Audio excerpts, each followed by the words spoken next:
Merhaba arkadaşlar, Mat Mimarisi kanalımıza hoş geldiniz. Kızarmış ciğer saldırısı ve bu saldırının püskürtülmesiyle ilgili videolarımıza devam ediyoruz. E4, E5, at F3, at C6 ve İtalyan fili demiştik. Burada at F6 yaptığımız zaman 2 at savunması olduğunu konuşmuştuk ve at G5 geldi. Kızarmış ciğer saldırısı oldu. E5 yanıtının neden önemli olduğunu önceki videolarımda konuşmuştum. O yüzden buraya tekrar değinmeyeceğim. ED5 tek hamlesi, at A5 ve burada fil B5'in gerekli olduğunu konuşmuştuk. Şimdi şah tehdidi oldu.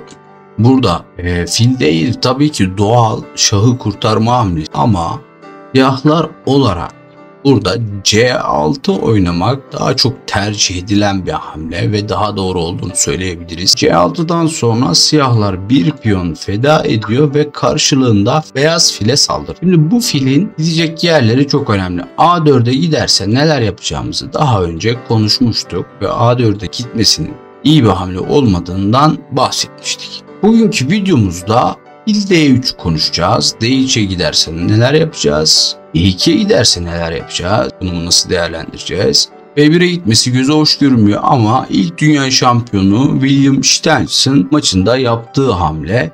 O yüzden bunu da inceleyeceğiz. O halde başlayalım. Öncelikle fil E2 hamlesini değerlendirmek istiyorum. Çünkü doğal bir hamle ve aralarında daha iyi olduğunu söyleyebiliriz. Fil E2'ye hatırlarsak buradan kızarmış ciğer yapmıştı beyazlar. Fili püskürttük. Şimdi sıra atta kovacağız arkadaşlar. Çünkü at rakip hedeflere yakınken çok tehlikeli. Atı kovduk ve at F3'e ideal karesine geldi. Merkezden iki kareyi birden kontrol ediyor. Atın bu kadar etkili bir yerde olmasını istemiyoruz. O yüzden piyonla ilerlettik. Şimdi atın gidebilecek iyi bir yere kalmadığını size şöyle göstermek istiyorum. G5'e gidemez, piyon var. H4'e gitmesi anlamsız, tahtanın kenarında artık gidecek. Buradan herhangi bir karesi yok. G5 ile atı hemen düşürebiliriz. G1'e gittiği zaman tekrar at zaman kaybetti. Oyunun başına kadar geldi. O yüzden atın oynayabileceği hamle at E5. Burada şuna dikkatinizi çekmek istiyorum. Tempo kavramı.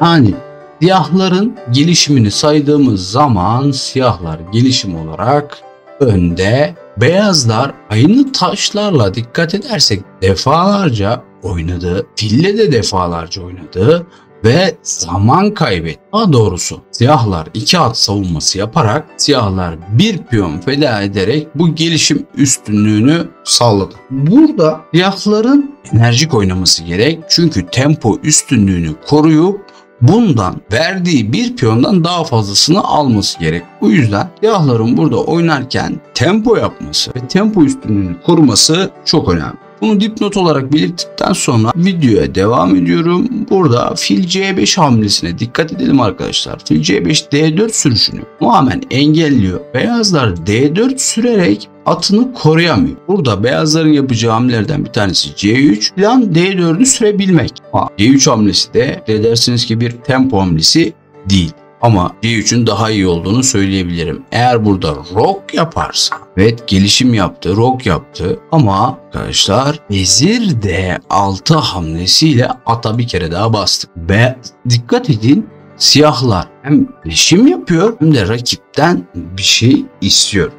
İşte enerjik oynaması gerekiyor derken bundan bahsediyoruz. Gelişim ve tempo. Bunu yapacak ki gelişim üstünlüğünü devam ettirecek. Eğer böyle tempo yapmazsa verdiği D5 piyonunu boş yere vermiş olur. Konum siyahlar için kötü olur. Şimdi at G4'e kaçarsa arkadaşlar hem gelişim yaptık hem taşı aldık ve kalenin yolu da açıldı.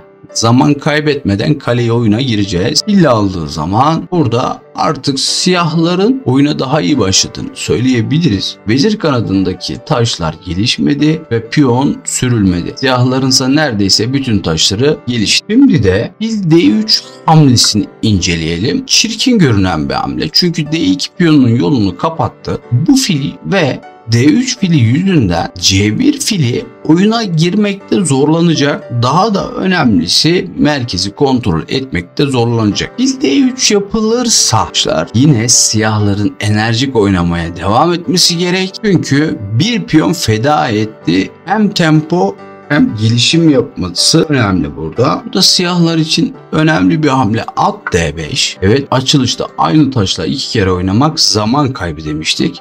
Siyahlar bu hamleyi niye yaptı? Arkadaşlar tempo yaptık. Atı istedik. Hangi bir gelişim hamlesini yapamayacak. D piyonunun yolu kapalı olduğu için fille bunu koruyamayacak. O yüzden atıyla oynaması gerek. At E4'e. Şimdi burada F5 yapıyoruz. Merkezde alan kazandık bu hamleyle ve dikkat edin, her hamlemizde ondan bir şey istiyoruz ve ilgilenmesi gerek. İşte burada yapacağı hamle at G3. Eğer at G3 yaparsa B1 atının gelişeceği ideal yeri kapatmış olur. At G3 yaptığı zaman işte şimdi at D5'in amacını daha iyi anlayacağız. Arkadaşlar buraya dikkat etmenizi istiyorum. At F4. D3 filine ikinci kere saldırdık. Şimdi G2'den alıp şah çekip roku bozmak istiyoruz. O yüzden bununla ilgilenmesi gerek. Buradaki doğru hamle fil F1. Dikkat edin.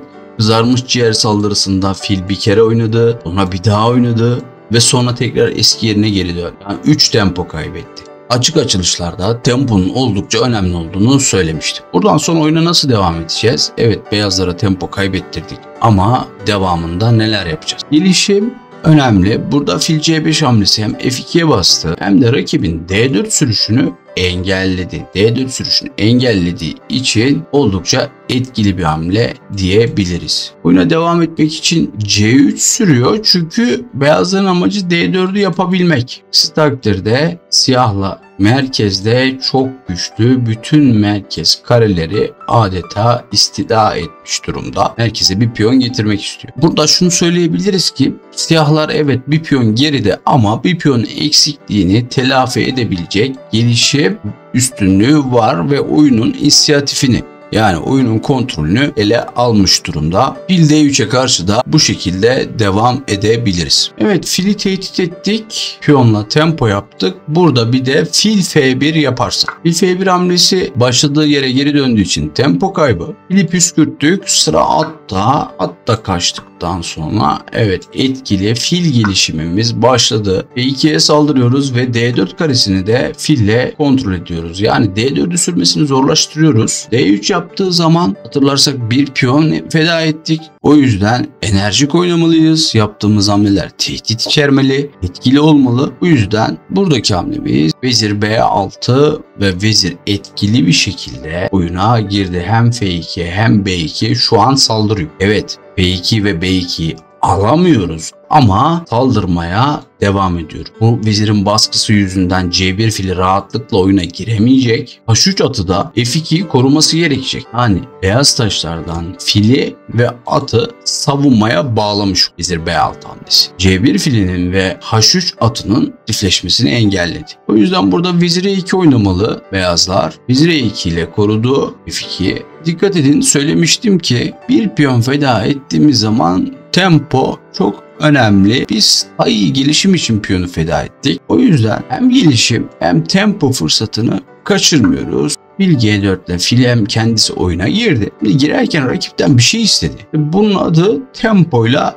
gelişim. Tempo yapıldığı zaman oyunda çok etkili oluyor. Küçük bir tempo üstünlüğünü bile kazanca çeviren Paul Morphy maçları bize bu konuda öğretici olacaktır. Biraz daha devam edelim. Eğer F3 sürerse şimdi burada fil çiftinden vazgeçebiliriz. Çünkü onun piyon yapısını bozdu. Burada siyahlar gelişim üstünlüğünü rakibin fil çiftini bozmaya çevirdi. Bir piyon eksik ama gelişim olarak ve merkezin kontrolü olarak siyahlar bir piyon geride ama merkezi daha iyi kontrol ettiğini ve daha iyi geliştiğini söyleyebiliriz. Bu maçın devamını merak edenler Stanisla Chigori'nin 1982'deki maçına bakabilir arkadaşlar. Bu videoda anlatacaklarım bu kadar. Videomu sonuna kadar izlediğiniz için teşekkür ederim. Kanalımı beğenip abone olmayı unutmayın. Hoşçakalın.